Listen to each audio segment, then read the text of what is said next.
Welcome to the Books Between Friends podcast. 3 lifelong friends, one shared obsession.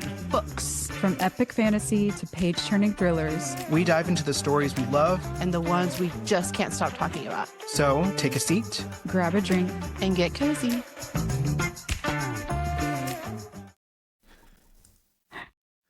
All right, book friends, welcome back. And speaking of cozy, what is making you guys feel cozy these days? So for me, it's getting a little cooler lately, at least in the last couple of days. So just sitting and like watching TV or coloring or reading a book with my heated blanket has been keeping me cozy. What about you guys? For me, I've had a rough couple of days back to work, and I was just telling Stephanie and Ethan, and I'm telling you guys now, like, I've just been traveling a lot for work as far as like driving, and the only thing that's been keeping me cozy and keeping me in a good mood is the fact that audiobooks exist, you guys. Like, Totally. 100%. right? Oh my god. But the other thing, and you guys are going to totally laugh at me, I could not figure out how to connect my phone to my car. And so for the longest time, Yeah. I was missing out on listening to audiobooks on my way to work, so I have a long commute. And so now that I finally figured it out, I was like, yes, okay, this is how you do it. Thank you, YouTube channels. Oh my God. I had to search on YouTube. That's hilarious. I have been finally, able Also, to you've connect had this it. car for a long time. Yes, I have. That's why I said you guys are going to laugh at me. Yeah. Indeed. Oh my God. So I actually finished a book the other day, Say You'll Remember Me by Abby Jimenez. Finished it, loved it, cried, absolutely loved it. And now I'm about to finish up The Intruders by Frida McFadden. And it's all thank you to audiobooks. So yes, thank you Audible, thank you Libby for existing, because you have been making my days go by so much better. Yay. Not sponsored. No, not yet. Hey, Audible, Libby, We will one day. reach out. Hit us up. Yeah. Yeah. So what's keeping me cozy? Okay. I like to escape reality via reading, obviously, or via TikTok. And I will just scroll, right? And just like, that's funny. Like I need to laugh. Ooh, that's funny too. Ooh, that's funny. But lately, what's been on my For You page is those that are creating their own farm stand bakeries. And yeah, and so I don't know how it ended up on my For You page. I mean, I do like to cook, so maybe it came in that way. But people adjacent. will, people are creating like their own bakeries, and people will in the community will line up and buy their baked goods. And I'm seeing all these. Doing this? I mean, in my dreams, sure. Yeah. I do not. I have too much going on to be able to schedule out. Like, all right, on Monday I'm going to do my grocery shopping. On Tuesday I'm going to do, all of my social media marketing, saying when I'm going to be open. And then, Wednesday, Thursday I'm going to be making my doughs and freezing my doughs. And Friday, here we go. We're baking all day, every day. That and sounds exhausting, just to get. and we're just talking about it. Yeah. I know. I love the idea, and anyone who has a farm stand bakery, kudos to you. Yes. I may try like doing my own cookies someday. All that to say is that I've been really wanting to bake some chocolate chip cookies, and that's what's just the idea of it is keeping me cozy. Well, you could do I that. love that. Yeah, let's do that. Yeah, I'll bake some cookies. Oh, we should buy some like little dragon cutters and make dragon cookies. That'd be so cute. Little dragon cookies. Yes, we should. Which reminds me, we need to hang out, you guys. I know, we True. should. This is true. We hung out in November, and it is now January. It's about time. Yeah, it's about that time. Also, side note on something else that's keeping me cozy is the idea that we just came back from break and we have this coming Monday off. So, hey. I know, happy. yeah. I'm so happy. I couldn't even remember what it was, but I was like, I'm so glad. I was looking at my calendar and saw the day off, and I was like, thank God. Yes. Yeah. It's only been a week, you guys. It's been too long. Yeah. It's been a long week. It was a very It long has. week. Yeah. It's been a long week, yeah. And today Agreed. has started off kind of rough, so I'm like, I'm already ready for the weekend. And Ready for that day off. This Monday has been the longest week ever. Literally. Yeah. Yeah, man. All right, so let's dive into part 2 of our discussion of Red Queen. Yay. But before we jump into that, I'm going to kick it over to Ethan to give us a little spoiler warning and a shout out. Fantastic. Thanks, Steph. So, quick spoiler warning. If you're listening to this episode, we're assuming you've read through chapter 14 of Red Queen because, like we said, there are going to be some major spoilers throughout, and we don't want to disappoint you in that way. So go read that and then hop back to it and listen to it with us. Also, we'd like to ask for a quick favor from our loyal listeners. If you've been loving our book chats, we'd really appreciate it, you guys, if you wrote us a quick review on Apple Podcasts. It helps more book lovers find us, and it keeps our little bookish community growing, and we would love to give you a shout out on our next episode. So, thanks in advance. Absolutely. Okay, so as always, we start off with a quick summary of this section, chapters 8 through 14. So, after the Queenstrial, Mare is forced to lie and pretend to be Lady Marine Titanos, the supposedly lost daughter of a fallen Silver War hero, and she will be betrothed to Prince Maven in an attempt to appease the Scarlet Guard. Before agreeing, Mare asks for her brothers to be returned from the war and to prevent Kalorn from being conscripted. The king agrees, but Queen Alara makes it clear that her life and possibly even her family's lives depend on her playing this role perfectly. That evening, the king and queen announce Lady Samos and Lady Tatanos' betrothals to the princes. And the next morning, Mare begins training in protocol and receives private lessons on controlling her ability with Julian Jacos, Cal's uncle, who is also sympathetic to the Reds and the demands of the Scarlet Guard. In her lessons with Julian, Mare learns that she doesn't just control electricity, she actually creates it, which is unlike any of the other Silver's abilities. One night, Maven convinces Cal to take Mare secretly to visit her family. And once she gets home, she learns that her brother, Shade, has actually been executed for trying to escape. But Mare suspects it was really because of his involvement with the Scarlet Guard. Devastated, she momentarily loses control and causes the lights and refrigerator in her house to buzz with energy, revealing her ability to her family. So she's forced to tell them the truth about her life at the palace. They all agree to keep her secret, but Kalorn remains angry about it. And before returning to the palace, she makes another stop to visit Will, who confirms Shade's involvement in the Scarlet Guard, and she offers to join the cause as a spy in the palace. As they're leaving, Kalorn confronts Cal and Mare and tries to get Mare to go back with him, but she refuses. He tells Mare he'll say hi to Farley for her, revealing that he intends to also join the Scarlet Guard. And that's how the section ends. It's not a particularly juicy section, you guys, but I can feel shit starting to happen. I'm just like, ah! Yeah. We It were is just for that talking about reason. how this is like laying the groundwork for some shit to hit the fan. Yes.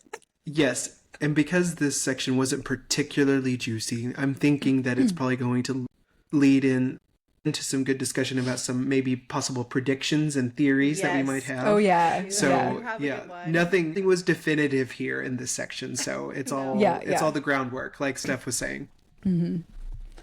Okay, so to jump into our discussion, as always, and just a reminder, we do what's called a 3-2-1 setup. So we'll each share 3 things that stuck out to us about this section, 2 character moments, and 1 theory or prediction. So starting with our 3 things that stuck out, I'll go ahead and kick us off. My first thing is about Mare's ability being different from other Silver abilities. We learned in her lessons with Julian, he was like experimenting and trying to study how her power works, and discovered that she doesn't just manipulate electricity that already exists. She actually produces electricity. So other Silver abilities apparently only manipulate whatever elements they're able to manipulate, but they don't create that power or that element that they manipulate. So that's interesting to me. And it makes me wonder, like, Is it possible that the other reds might have some abilities that might be getting suppressed by the silvers? I don't know. What did you guys think about it? Okay, I was very surprised with this as well. I don't know. The thing is, like, I'm kind of stuck. I don't know why my theory brain is not working, you guys. Like, I don't know what to think of this. I really don't. I'm just like, okay, Yeah. like, what if she was like from a different family, but then her mom basically was like, no, she's our daughter. So I'm like, okay, Right. you know, that's not a possibility here, because I thought maybe she was like picked up by her Like family and mixed just blood or something? yeah, Yeah. something like that. I'm like, that would explain why she could, but this is a whole different ability than even Silver. So I'm like, how did Right. she get this ability? I don't know. Ethan, I what do you know. think? Okay. So it gives me a little bit of X-Men vibes here. Yeah. So when we're talking about like mutants, right, and how the human DNA evolves and mutates over time. So I'm thinking like that's what immediately made me think of this, to where yes, red blood mutated to silver blood, and now there's another mutation going on where if you do have an ability, you actually create rather than just manipulate. And so it's taking it a step further. So I don't know. I don't know if that could be completely, conjecture. I mean, it is conjecture at this point because we just don't know. But yeah, that's what I immediately started thinking of. And Yeah. it manifested when she was in the middle of a very stressful situation. Like she got thrown Right. into an electrical field, basically. And so, but we knew just from the foreshadowing that it always lied, or it was always in there. But Right. she just didn't know it existed until that moment, where now she's very much aware of it. Right. Yeah. Yeah. So it And makes me think that there probably are more reds out there. yeah. And so So maybe I might be that might cheating be a here. reveal. Yeah, I might be cheating here with this being a theory because it's not our theory section. But my brain instantly jumped to like the silvers are somehow suppressing abilities that the reds have. So Oh, so maybe that's a little bit of a theory there, even Well, though it's not my theory or prediction for this episode. I mean, obviously, how many times did we jump into theories as we were talking about Onyx Storm I without know. even getting Totally. to the theory section? this is fair. We're good. This is fair. We're good. But I was thinking about Mistborn. I mean, obviously, completely different story, universe, whatever. Yeah. But that's what they were doing. Like they Yeah. had all these little stations around, the city to suppress or to really make them feel oppressed like that, where they couldn't Yeah. fight back. Manipulating their emotions. Yeah. Yeah. So, I mean, it's totally possible. In that sense, it made me think of one point that I was going to say, but I changed it out with a different thing. So Okay. thank you for bringing this up. Yeah. But it makes me think of the idea of, yes, this is fantasy, but it also reads a little dystopian Yeah. for that reason, where we have this idea of propaganda, maybe, telling the Reds that they're, in the wrong all the time, they're inferior. You can Right. never win. You need us, don't need you. All of that is just hammered into them, and then we also have, the Silvers have their idea of a utopian society. Right. And, this is the way it is and this is the way it should be. And even with Mare in dialogue with some of these characters, these Silver characters that she's starting to get to know now because she's in her training, she's internalized that. Like she even Right. thinks it, and so it's interesting to see this juxtaposition between like dystopia and fantasy. Good point. Yeah. Very good point. So then my second thing is the training that the princes do. So there was a scene where Mare was, I think, in her training on like basically Protocol. how to be a lady on protocol. Yeah. Where there was a window that looked over the arena where the princes and Lady Samos were practicing their abilities. But it led me to question like why, because they send the Reds off to war. So it doesn't really seem like the Silvers ever really see combat unless they're like, part of the hierarchy of the army or military. So it just led me to question like what's the point of them training in combat? Okay, so What did you guys think? correct me if I'm wrong, but because I'm reading another book, so I'm trying not to mix the two worlds. Okay. Did the king, like, isn't his motto strength and power or something like that? Yes. Okay. Yes. Well, This is the right he world. says I feel it like I remember that. all the time. Okay. I was like, this is the right world. Okay. So, Yeah. so strength and power. Like, I think this is just all for that exactly. Like, they're just trying to show them being powerful. They're just trying to show that they're strong princes, even if they don't really actually have to fight or will ever fight on the front lines, because clearly they're sending all these weak reds into battle to save all the strength to for show. And so, I mean, that's what I think, at least. I don't know. Okay. So, yeah, I mean, I tend to agree with that 100%, but I also feel like it could be a little bit more, because between the exchange that Mare has with Cal at one point, and he tells her, he's like, there's just things that you just don't know. And he's not trying to be condescending because she's a red. He's just laying it out for her so she can understand. And he gave her his reasoning and his argument of things that she just doesn't know. But it still felt like there was more that he needed to explain, but just didn't. Well, And so I think that could be part of it too. I do remember, and I don't remember the kingdoms' names, but I remember him kind of explaining, like, well, this kingdom over here treats reds even worse than we do, and then this kingdom over here treats them like this. And so, like, I mean, there could be conflict within the kingdoms themselves that we're not seeing. Yeah. All we're seeing is a conflict between the reds and the silvers here, right? Right. So I think you're In right. Norta. Like, yeah. yeah. I mean, this is book 1 of 4 books. So, like, you know, there's going to be more politics that we don't know yet. So Right. That's true. Yeah. Yep. So I just thought that was interesting to point out, like, that they seem to be training every day. And I'm like, for what though? You know? And it's interesting that they both can manipulate fire. Right. Yeah. So can the king. Oh, okay, that's why then, because they're both his kids.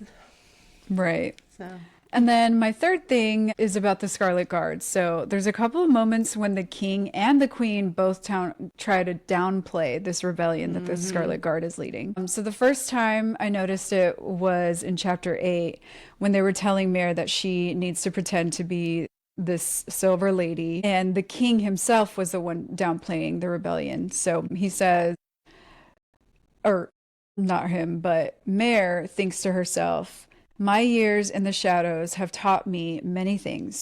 Who carries the most money, who won't notice you, and what liars look like. And the king is a liar, I realize.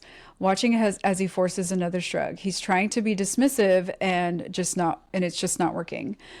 Something has him scared of Farley or the Scarlet Guard, something much bigger than a few explosions. And then it happens again, this time with the Queen in chapter 13, where they're all at a luncheon with the noble ladies, and Colonel Macanthos questions the Queen about the rebellion. Queen Alara puts down her spoon with practiced grace and then equally practiced smile.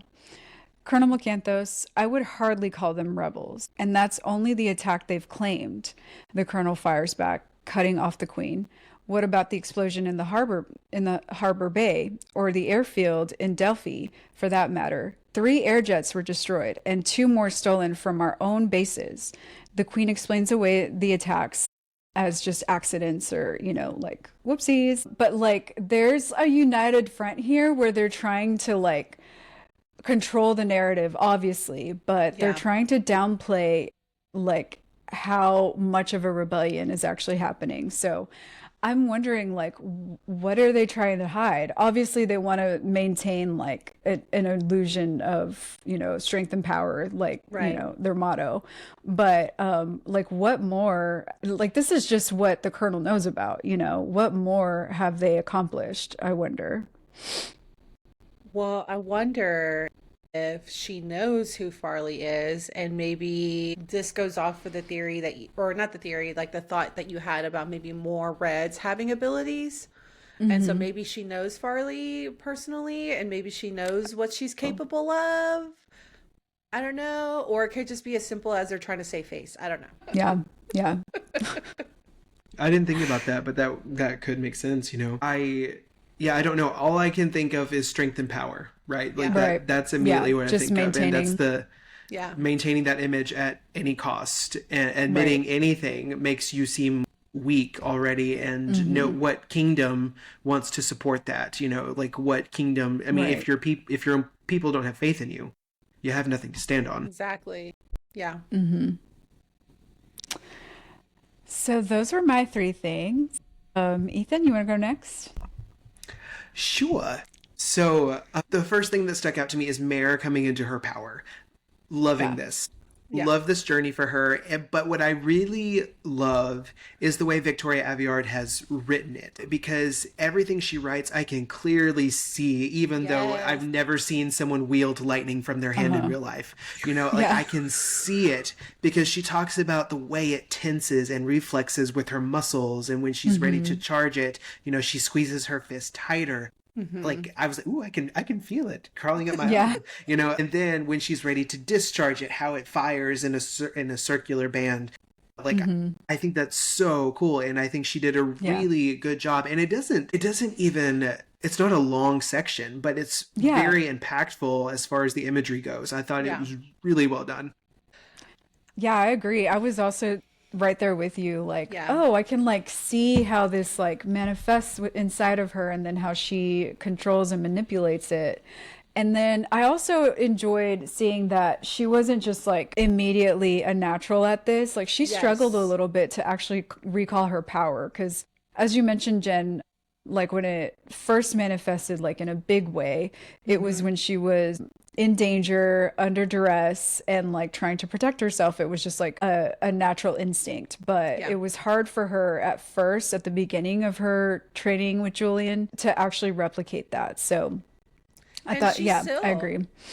Like she's still struggling with it, you know? I mean, she obviously blew her own cover in front of her family, and I know now she's gonna have to go to more training, so like she's still struggling. But yeah, no, I loved it. Didn't even talk about like having like purple with the lightning, right? Yes. And I'm just like, I can just see that coming out of her fingertips now that we know it manifests from her, instead of like her bringing it down, kind of like Violet does, how she brings the lightning down and aims it down. This one is actually from her hands. So it's actually coming from her. Yeah, she did a really great job with that. I loved it. Okay, so the next one, I want your take. Okay. I think there was some foreshadowing when Mare joins up with the Scarlet Guard, because it is written in a specific way of when they're all, shaking hands or whatever, and they're all having this moment, that their shadows flicker on the wall like monsters. And I'm like, okay, loving that, because as of this time, everything we've read with Victoria Aveyard is she's been very purposeful with her wording. Right. Sometimes it's very much on the nose, like with the reveal of Mare and her lightning, or the reveal with Cal and his fire. Like we got the idea of what their abilities were going to be when they were finally revealed. Right. And there are some other instances where they're a little more nuanced, and I'm thinking this might be one of those occasions where we get some foreshadowing that the Scarlet Guard, we kind of get that some of their intentions are very radical and extreme. But I think there might be a little more unhingedness about this, and awareness to the fact that there's going to be some stuff go down later. Yeah, no, I mean, you guys, I said it in our first episode where I thought that Farley's attack was just really kind of unfair, like really poor timing on her part, because she knew. I mean, she has to know. It's public knowledge that the Reds work in that, what is it called? Somerton, right? Yeah, that's the Silver City that so the Stilts is outside of. Yeah, so it's common knowledge that Reds work there. So for her to like launch this video, this attack, she had to know that the Silvers were going to turn on the Reds right away. So to me, it's almost like she's being careless with lives in general, like innocent lives. I mean, so she's not caring as long as the message gets across. So I can totally see how this is foreshadowing some of that, because like I said, are we going to have another Hunger Games situation where the good guys are really not the good guys?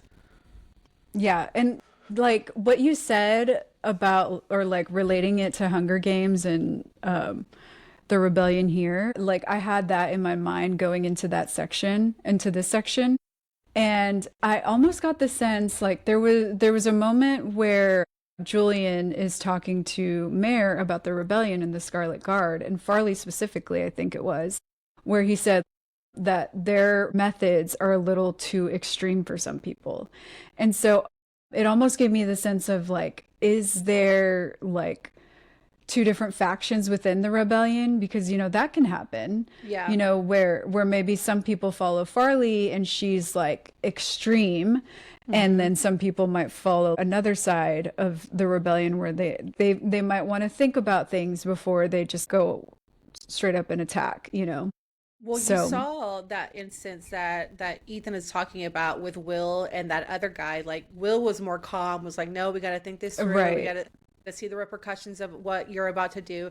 And the other guy is like, "No, let's strike. There's a prince out there. Right. We can kidnap him and ask for ransom and whatever." So like, Yeah. maybe that was also purposeful in showing the two different sides of that rebellion too. Right. So Yeah. I could totally see that, especially kind of wrapped in with my third point here. Okay. Shade. Shade is a little shady, okay? Because he may truly be dead. But Okay. considering how public Mare's demand of the security of her family was, I would think that Alara would truly relish in any opportunity she would get to rub it in her face that one of her brothers is dead. Yeah. And so that would make me feel like maybe he's not dead and Alara just isn't interacting with it, period. Because my first reaction when I read that Shade wasn't in the room and that, the whole family was just distraught, my first Right. reaction immediately was that he was underground. And if Okay, that's the yeah. case, maybe he's on the second half of that rebellion where even Farley, doesn't know about it and stuff like that. And he's on the other side, a more, approachable side, whatever. And then, but getting to the idea, we get to the moment with Tristan and Will and their interactions that they have with Mare. I'm like, oh, well, maybe he actually is dead. And this was Okay. just her way of getting to them to be able to join up. I don't know. I still don't know about this theory, but it makes me feel like Shade could still be out there. What do y'all think? that was my immediate I can thought. see that. I did not think that Shade was dead. I was like, oh, there's no way. Like, but pointing it back to what you said about Queen Alara, like she was digging through Mare's head in the very beginning Yeah. just to see if she was lying about being Yep. red or whatever. So she saw the closeness that she had with Shade. She saw that Shade Right. was her closest sibling. So it could be that she immediately latched onto that because she was like, I'm gonna need leverage against this girl. She's Yeah. a wild card right now. I can't fully control her. Like, yes, I may be able to instill some fear in her, but having that extra leverage, Right. Yep. Totally. Yeah, I don't know. Like, I feel like at this point anything is possible. So, TBD on whether or not Shade is actually dead. Yeah. I think it's fair to question that. Yeah. Yeah. All right. Well, those were my three things. Okay. So you guys should not be surprised about my first thing because my little romance heart was Always. gonna go here. But my first thing and my immediate thought as I was reading this section, I was like, are we seeing the start of a love triangle here? Ooh. And I had two Oh love my triangles gosh. in mind. Actually, now three that I'm thinking about it. But really What? the main one I'm thinking about is between Maven, Cal, and Mare. Okay, love triangle one. Okay. Love triangle two could be between Cal, Evangeline, and Mare. Okay. Love triangle three, sorry, can't even count on my own fingers, is between Mare, Cal, and Kalorn. Okay. I would even challenge a step further. Love Whoa. Triangle 4, Mare, Gisa, and Kalorn. I don't know that there's going to be a lot of interaction between Mare and Gisa moving forward, though. So that's why, like, my mind True. didn't go there. I knew that Gisa liked Lorne, but Right. Yeah. Yeah. yeah, like, I didn't think of that. But my main one, the main one I'm focusing on is Maven, Cal, and Mare, right? So I can see that. Yeah. Right? I can understand. Okay, I can understand Mare's trepidation after being shoved into this life that she doesn't want to be a part of. But I'm hoping that down the road she gives Maven and Cal a chance to at least become friends. Like, I'm not saying she needs to like jump into a relationship with either princes, but I'm hoping that she at least like gives them a chance to be friends. Like the three of them, I can totally like see that, you know. Like, I kind of get the sense that perhaps both Maven and Cal don't like being a prince and don't like being in that castle. Like, they both talk about it, and they're both lonely. Like, I thought it was so cute that Cal had a little board game set up for him and Maven. Like, whenever Maven went to go ask him for help, it was so cute. Yeah. But I also can see both brothers falling for Mare. I mean, like, Maven is just trying to, I guess, like, get a feel for her. Cal, you could tell from the beginning that he was like instantly, you know, attracted to her. But I don't know. I mean, this is another powerless similarity here where there was two brothers, one girl kind of thing. But then I'm also thinking about Evangeline? Yeah. Evangeline. So I'm also thinking about Evangeline, like, how is she going to fit into all of this? Because she's obviously power hungry. She's a mean girl. Is she going to try to build a relationship with Cal? I mean, she already hates Mare, so I'm sure she's going to hate her even more if she thinks that Cal prefers Mare. Like, how is she going to fit into all this, you know? So, yeah. anyways. Well, we all know that Evangeline's motivations are just power and clout. Right. So, like, she's not in love with Cal. She just wants what he can provide for her, which is a crown. And she is the type of mean girl who will tear anybody down who gets in her way, including Mare, obviously. So I can see that being like a little bit of a love triangle, but more like a power struggle.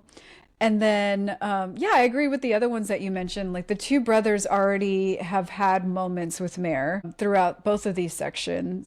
And Mare's even starting to think to herself, like, even though they're princes, even though I hate them, like, I can see that they're not bad. And she keeps thinking to herself, they're not like inherently bad people.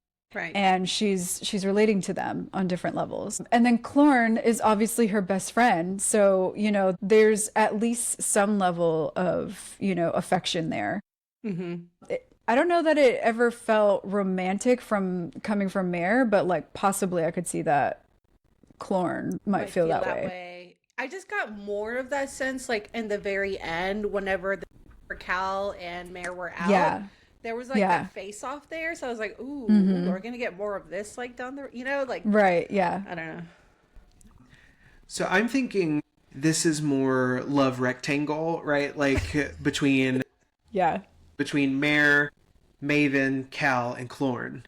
Like, that's what I initially read, and I'm like, I'm gonna call it now. Clorn is gonna be a Gale from Hunger Games. Like that. I can see that. That's what's going to happen. Yep. Like, I feel pretty strong in that. But I'm going to talk about Maven later because he's one of my two characters. Me too. Oh, is he? Yeah. And me. I love him. I had him in my character moments too. So we can talk more about him later. But this was just like... Go ahead. Well, and then Cal, I mean, I think he's the obvious one, right? Yeah. Like, I think that's probably going to take the cake. But yeah. We could all be wrong. I don't know. People that have read this story already are like, what are you talking about? Probably. I mean, hey, everybody asked who Selena was going to end up with, Dorian or Chaos. So, you know, when they first started Throne of Glass. And Throne of Glass, yeah. But then Rowan isn't introduced until book 3, so there you go. Right, yeah. Like, this could be the similar situation we're in where, like... maybe we haven't met her endgame yet. Yeah, exactly. So we shall see. But of course, like I said, my little romance heart over here was like latching on to these little love triangles going on. Of course. I love the drama too. I'm just like, ooh, who is she leaning more towards? Like, yeah. I hate love triangles. I hate them too, but actually... No, you don't. I feel like you don't. You say that, but you don't. I love love triangles because that keeps things interesting. As she says it with like heart emojis in her eyes. She's like, I'm coming up with 3, but I hate them. You guys didn't even let me finish. I was literally about to say that I actually like them. Yeah. We know this. Yeah, we know. Spoiler. But it's because some authors do a really great job of love triangles and some of them don't, you know? Yeah, that's true. Like, I will tell you, the one love triangle I absolutely could not stand was the Twilight one. I hated both of them. I hated her. Well, okay, at the time I did not hate both of them. Everyone But now I involved do. sucked. Jacob. Yeah, no, it was her whole Edward, personality goodness. for like a good 5 years. We don't talk about that. That it was. But side note, what I do love and enjoy watching, what I love watching is people reacting to Breaking Dawn Part 2, the fight scene at the end, Oh, yeah. Yeah. who have never seen it before or read it before. That's hilarious. Carry on. Okay, so that was my first point. Moving on. All this to say, I love triangles now. My second point is that was the palace cameras. Okay, so in chapter 11, Creep. I know. In chapter 11, Cal was showing Mare her room, and like she immediately feels the cameras in her room. I thought that was really interesting. Like, it was also interesting that Cal didn't even know that there were cameras in there. He's like, what do you mean? Like, there are no cameras in here. She's like, I can feel them in here. So obviously they're hidden, right? So Yeah. Yeah. That was really interesting. And she didn't even realize that that's part of her power. Like, she thought that that was a silver thing, that people just feel electricity. But it's Right. just her. Yeah. But she goes, and so I was thinking in my head when I was reading this part, I'm like, do you think that all the rooms have them?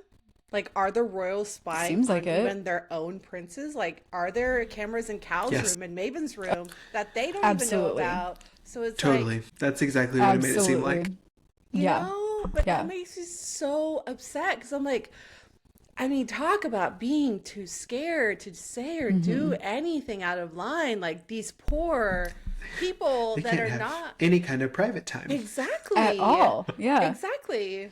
Imagine having some little, fun time and like your Oh mom my is watching God. you. Gross. Ew. And then all that to say too, like, why do you need that? You have this queen who can break into your mind like that, and she can take out all the secrets that she wants anyway. So why put in the added cameras? So I did like this little quote kind of stood out to me because I was like, oh my God, these poor Mare, poor Maven, poor Cal. And she was thinking this to herself. I'm locked in this nightmare palace, surrounded by walls and guards and people who will tear me to shreds, and I can't even get a moment's peace in my own room. Like, how awful. I know. I How felt awful. heartbroken for her. Yes. Yeah. I felt so bad. However, though, now that she can feel them, I bet that her ability is going to come in handy later when she starts Yeah. sneaking around and gathering information for this guard, I'm wondering if she can, like, turn it off, like zap it off, Like, what do y'all think?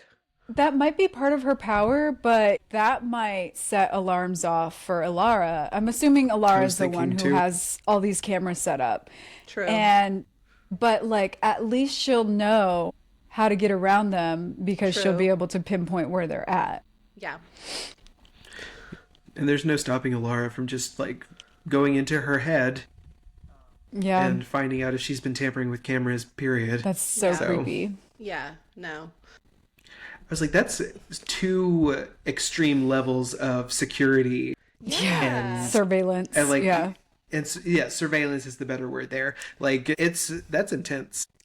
Right. And some of these like fantasy novels, you get the king who's the mean one and he's the intense one and he's the one that instills the fear in people. But here you have them both, and I'm like, huh. Yeah. imagine Honestly, it's both of having them. this like old ass bitch who can like know everything you're thinking, and the scary Right. ass dude over here. I'm just like, no, thank It's like you. White London.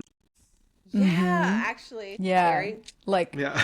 can't trust nobody. Nobody. Yeah. Yeah.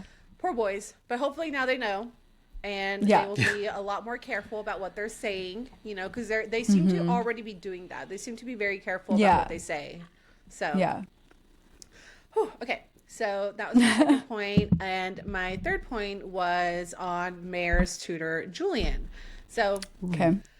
I cannot tell you how relieved I felt when this character got introduced. Because I was Okay. already upset at the fact that she obviously now knows that there's cameras in her rooms, that there's no moment of peace, right? And then come get this guy introduced, or then you get this guy introduced to you, and like he can turn the cameras off, so they have a moments of peace.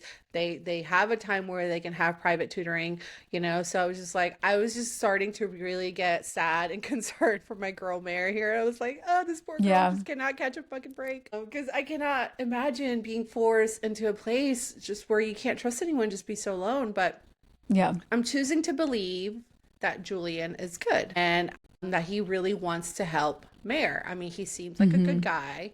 He seems sympathetic to the Reds. I love that he's Cal's uncle. Like, Yeah. gives me more hope that Cal is one of the good guys as well, you know? Yeah. Yeah. I can totally see that. Totally. And I love what he said to Mare whenever she was being very weary of him. Like, obviously she was like, I don't know if I can trust you. And he Right. said, thinking all silvers are evil is just as wrong as thinking all reds are inferior. What my people are doing Right. to you and yours is wrong to the deepest levels of humanity. Pressing you, trapping you in an endless cycle of poverty and death just because we think you are different from us. That is not right. And as any student of history can tell you, it will end poorly. So it's like, yes, like, absolutely. Like, there are some good people out there, and for her to be so narrow-minded, it's gonna like really stand in her way of making real change, you know? Yeah.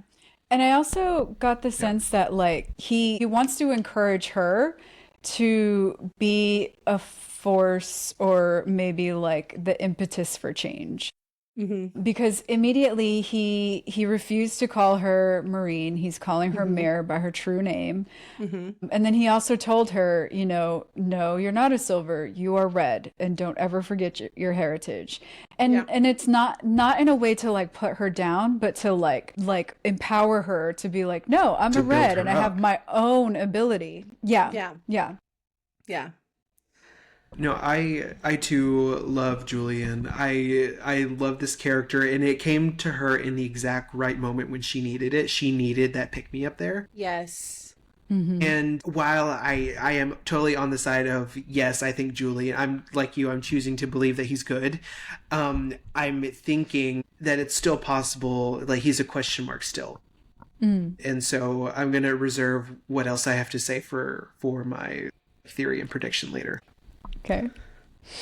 So that leads us into our next segment, which is our two character moments. So, this is not really a moment. It's just like Mare in this section has really impressed me. Like the way that she's holding her own and carrying herself, you know, in this awful situation. Is really impressive. Like thinking about her age, thinking about like what she suddenly finds her, like the situation she suddenly finds herself in. I think she's honestly doing such a great job. And so like the first couple of moments come in chapter 8. So when she comes to after being arrested, and the queen has just used her ability to like rifle through her memories in her mind. She says, the queen tells her, if you know someone's fear, you know them. She blinks at me like I'm some stupid creature. And I had to know what it was we were dealing with. Mare responds, I'm not an it. And then at the end of that chapter, when she's facing the king and the queen, and they're telling her, like, basically, this is what you're going to do, and not really giving her a choice. Before agreeing to pretend to be the Silver Lady, she asks for her brother's safety to be returned from war, and also for Clorn to be kept away from the war. And so I'm like, you know, what other 17-year-old in a moment such as this would think about anyone but themselves? Exactly. You know? Yeah. And that was the first thing she did. She was like, okay, I'll do it if, and she immediately negotiated. Thankfully, they didn't push back. They actually, it was a little bit easy for me. I think, like, why was it so easy for them to agree to this? But Yeah. we'll see. And then in chapter 13, again, at the luncheon with all the other noble ladies, all the ladies were talking down about the Reds and, how they're just suited to serve because of the way they live. And Mare snaps back at them and says, yeah, being forced to live such lives with no respite, no reprieve, and no escape would make servants of anyone. And so again, just like looking at it through a lens of a 17-year-old to be able to like have the wisdom to respond to these older ladies in the way that she did. And she shut them up. Like they didn't really say anything after that. So I just wanted to point out she's doing a great job given the circumstances she's in. Totally. She's got balls. I know. She does. I love this moment, several of these moments, right, where she's showing, that she's not going to back down. She may have to acquiesce in order to save her family, but as you're reading that struggle, you're like, you are such the bigger person, like fantastic job. And to your point, she has the incredible wherewithal and wisdom to be able to think through it, to think about the bigger picture, right? What's at stake here if I don't do this? Right. I also think she knows that like they need her just as much as she needs to not piss them off, Yeah. Yeah. It would be easy in a room of like all these people that have a lot more power than her to just cower and do whatever they say and not push back or like, stand up for yourself, especially, being so young. But, she's holding her own against all these people. Yeah. No, she's definitely doing a great job. And then my second character moment was about Maven, and really about Maven and Mare's like budding relationship. Not really going to call it romantic right now, but they're at least connecting and relating on a level that is making Mare kind of question her immediate thoughts towards all Silvers, Yeah. And so this comes in chapter 14, where they're talking about living in the palace, and Maven says, "You think I don't know how difficult it is to be here with these people?" He casts a glance over his shoulder like he's worried someone might hear. But there's no one listening except the rain and thunder. I can't say what I want, do what I want. With my mother around, I can barely even think what I want. And my brother? What about your brother? She says. The words stick in his mouth. He doesn't want to say them, but he feels them all the same. He's strong, he's talented, he's powerful, and I'm his shadow, the shadow of the flame. So right before that, she had just learned that her ability is a little bit different, and that kind of overwhelmed her. And she ran away from Julian's library or his study, whatever you call it, where they practice. And she ran into Maven, and they had this moment where they connected about like how oppressive it is to live in the palace. And she was trying to tell him like how she was feeling in this situation, and then he was telling her like, yeah, I know, I understand. And she snapped at him like, how you can't possibly understand. And then he like put it to her in this way where she started to realize like, oh, they're being controlled and manipulated too by the same people. It's just in a different way, but like they're all pawns in this game, So I really like that moment that they had, and it's giving me like a glimmer of hope for Maven and Cal. I was already having that sense with Cal, but even Mare was questioning to herself throughout this section, like, I don't know if I can trust Maven. Cal did save me from the stilts and like gave me a job, but I don't know about Maven yet. And I think this is the moment where she like turned, because then he takes her to Cal so that he can take her home to visit. Yeah. I mean, I'll share my thoughts because he was my character moment too. But like, I like Maven, and I really feel for him, especially as a second prince. Like, he was supposed to be able to have his pick on who he can marry, and now that got taken away from him. It's like that was probably the only thing he had a choice in, right? And so I just feel bad for him and the kind of living situation that he's in. I mean, I can't even imagine growing up with the mother like that, where she's always in your head. She's always controlling every little thing you do. You can't feel like yourself. Like, I feel for him. I really do hope Mare gives him a chance, and not in a romantic way, but as a friend. Like, they both need one, Yeah. Yep. Yeah. So Maven was also one of my characters, so I'll go ahead and share as well. I'm worried about Maven. So I Okay. like him quite a bit. I think he has good intentions. Oddly enough, I think both of the brothers have good intentions.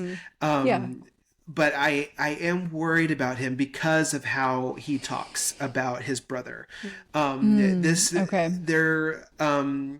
As the second prince, he was supposed to have his pick of who he would marry. That's been taken Right. away. But because of that, there's this resentment there that's been festering now for years. He's between his brother, and now we've had this marriage thing on top of it, and so that may just be like a little cherry on top. But what Right. if he actually does start falling for Mare, and Cal also starts falling for Mare, and she chooses Cal? Can you imagine? That could be like the perfect storm Yeah. of now we have a radical stream on the silver side, not only with the Scarlet Guard, but we have it on both ends. And so Okay. I could see that being fireworks. Where maybe that pushes him more towards his mom and like how she thinks. Yeah. Yeah. Because something I don't think I even mentioned in the summary here is that we find out, I think in this section, that Cal and Maven have different mothers. So Yeah. Maven's mom is Queen Alara, and then we don't know what happened to Cal's mom. Right. But I mean, he did describe himself as Cal's shadow, so Yeah. I can definitely see how that resentment would be growing. Right. Yeah. I hope you're not right. I really like I Maven. Ethan. I know. It's me and Riddick. Yeah. Well, since we're talking about Alara, were that your two, and I can go into my Those two? are my two. Yeah. Okay. So we were just talking about Alara. Alara is our Umbridge character. Oh, for And- sure. And she is sus. time. I think while her ability is pretty badass, like it's badass, it's just kind of awful that she's an evil bitch to go along with it. Yeah. Too bad. Who has it? So I think her ability is pretty cool, but that sucks that it's her that has it. But she is sus for being the king's second wife, especially considering the power that she does have. Yep. Methinks there may have been a little espionage as far as that goes to oust the first queen and for her to pave the way for her to become the second. It seems too convenient for me. I could be off. Oh, yeah. That's my theory. No, I wouldn't be Or surprised. that's a theory I have. She definitely seems murderous to me. So, Yeah. Oh, yeah, totally. yeah. She's a cold-hearted bitch, you guys, and like I kind of got Totes. that sense too. Whenever Julian was talking about his sister, I can't think of exactly what he said. Like I'm trying to rack my brain on like what he said about his sister and what happened to her, but I think it is a mystery of how she died. And so when I was reading that, I was like, oh shit, obviously like she got rid of her. Like this Something bitch is happened here. powerful. Yeah, like she's powerful, Right. power hungry. Yeah. All of the above. Yes, totally. Yeah. Yeah. But yeah, so she was my second character, and then Maven was my first. So I've kind of given my spiel on my two. But yeah, I think Alara is sus, and I think Maven could be. So I'm gonna pass it to you, Jen. We'll see. So I've already talked about Maven. He was my first. The second one is Lucas. So Mare's personal guard. Is he another breath of fresh air? I don't know. I'm starting to see that maybe he's a good guy here too.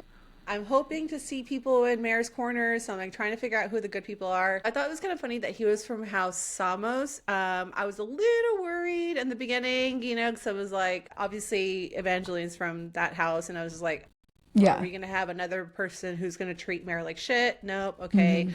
He doesn't seem to like his cousin. They're cousins, right? Yeah. They're cousins. Yeah, he doesn't seem to like her. So it's like, oh, okay. So I'm hoping that he's a true protector, and not just in the sense of like it's his job to protect her, more of like he's going to protect her no matter what, no matter who he's protecting her from.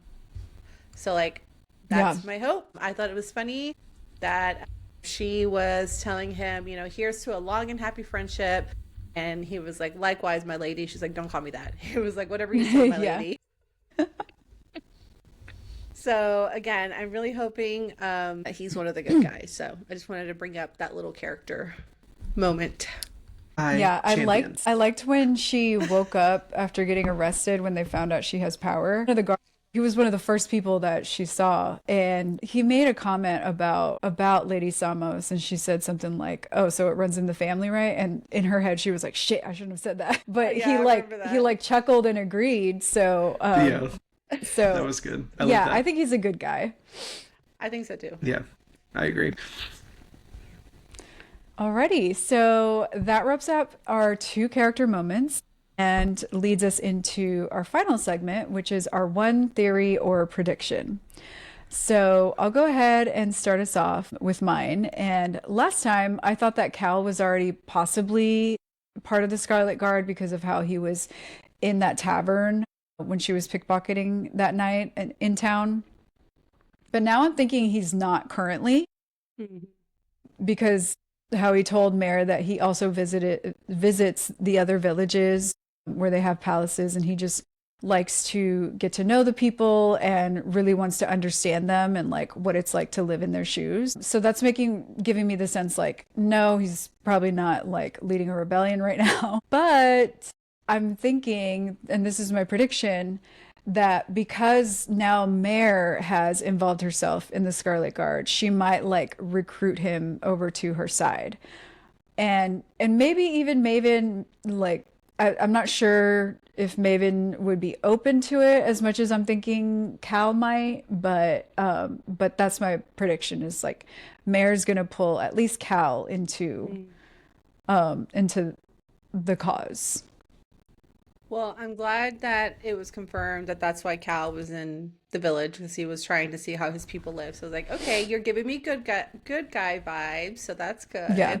I don't know that she'll pull him in. I mean, she still doesn't feel like she can trust either of the brothers. Like, it could be later on in books 3 and 4. I don't know.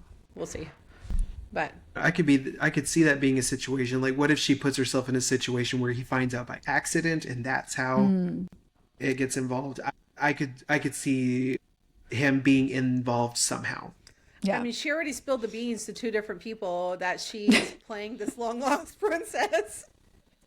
True. Yeah. True So that. she literally cannot keep a secret. But anyways, She's trying her best, y'all. I know. I just thought that was funny. Yeah. I think my theory or prediction is a long-winded way of saying I still have no idea, and it could go in 1,000 different ways. Yeah. But here we go. Are too many characters with too many differing motivations to want the downfall of the other side of things in this story, that there is bound to be a major betrayal of some kind. Yeah. There is going to be a betrayal. It is killing me that I can't pinpoint it on where or who is going to be involved with it. I mean, obviously Mare is going to be involved, but I can't tell who is going to betray her. And so it's going to happen. Mare is being, to your point, Mare is being really carefree by going back to her home. That seeing what she's become in their eyes might set either Kaloran off, I feel like. And obviously he wants to join with the Scarlet Guard. Yeah. And I think he may become on the radical side of things, right? The Gale situation. It could set Gisa off because she seemed a little sus to me. Yeah. Where she Yeah. was like, you're here. And then all of a sudden she's like giving her nice parting words when she's leaving. Right. That was very weird. So I'm like, is she going to spill the beans to someone in charge so she can get whatever she wants back? I don't know. So there's that. And then there's Maven, obviously. We've already discussed him. I think maybe she might choose Maven, and it's like the Peeta Mellark situation that no one saw coming, I feel like. Okay. And maybe she chooses Maven, and now Cal has every reason to want vengeance. I don't know. I could even see it being Julian, Ooh. where maybe the reason his sister's not around is because of him, because he and Alara teamed up. And he's trying to get what he can out of Mare to see what she's truly capable of, so they're well informed on their side. Whoa. Right? Like, yeah. There I was know. that huge betrayal. Remember I'm rewatching the show, the Shadowhunters. Remember City of Yeah. Bone. Okay, so there Yeah, was oh like yeah, oh yeah. huge betrayal. They're on my shelf here. Yeah. Maybe I won't say it because it makes a spoiler for Steph because I don't know if she's read these series or that she ever will read these series. I But started City of Bone but never finished. okay, there was a huge betrayal. Like everybody, it was just Okay. somebody that everybody thought was, very reliable person, and he ended up being the one that betrayed everybody. So Julian could be, yeah, Dang. like everything Yeah. you're saying, I'm just like, stop it, but it could Oh all be no. true. It's all possible. Yes. Yeah. It's all plausible. Yeah. Okay, so I totally see where you're coming from on the Gisa things. I thought it was weird too that she was being super sus to her. Like she wouldn't let Mare hug her. She wouldn't she was being very bitchy towards her. But I had a feeling that she was like that towards her from the beginning, even before the whole hand thing happened. Like I didn't see the sisterly love there in the beginning. She looked down on Mare just as much as the rest of the family did. Yeah, she kind of did, and she only really tried to help her out for Clorn because Exactly. she seems to have like a crush on him. Yeah. Okay, so, but that wasn't my theory. So my theory is, or my prediction, I guess it's more of a prediction. I kind of going towards Kalorn's side of things where I think he's going to be a problem down the road. I didn't Yeah. like how things like left off between them when Mare was going back Yeah. to Cal. Like I didn't like how angry he was. I feel like the only reason he's joining the Scarlet Guard is because she's there. And so Yeah. he's trying to do it like either to spite her or to cause problems for her. I don't know, but I feel like Mare is in this like really tough situation where she has to play the perfect balance, and he's going to fuck that up somehow. That's how I Yeah. feel. Yeah. It's like she's obviously still sympathetic to her Reds, Totally. but she's also trying to play the part that she was given because she doesn't want to die and she doesn't want her family to die. But he's not going to see it that way. He's going to see it more Yeah. as like, oh, you've turned into one of them and blah, blah, blah, blah. Like, no, One dude, of them I'm just now. trying to, Yeah. I'm just trying to keep a balance here. And he seems very hot tempered. So, like, Yeah. he's going to make some really bad decisions, some really impulsive decisions that's going to really fuck it up. Like, that's my prediction. Yeah. True. Yeah, I can totally see that. Immediately he did not like the news about her pretending to be a silver and was angry about it while everybody else just kind of like took the news in. They were like, okay, we won't say anything. Yeah. And then Right. and then he still like went the extra mile to go confront them in anger, and then like out of spite then said, because you're not coming back with me, then I'm going to join up too. Exactly. So it all stemmed from his anger, and nothing good can come of that, Exactly. unfortunately. Okay, book friends. That was the end of part 2 of our deep dive on Red Queen by Victoria Aveyard. Let's keep the discussion going, please. We are Books Between Friends Pod on all platforms. Thank you so much for interacting with us in our socials. We look forward to chatting with you all about this book going forward. We are so super excited. Obviously, our theories and predictions were supercharged, so we want to keep the conversation going with you all. Yeah. Pun Yes. intended. So on our next episode, you guys, these chapters will change everything. Part 3 of Red Queen pushes our characters to their limits and forces us to rethink motives, loyalty, and trust. We will cover chapters 15 through 21, where we are diving into the moments that stood out, the choices that raised some eyebrows, and the questions that won't stop following us. The lines are officially blurred, you guys, so be sure to tune in next week.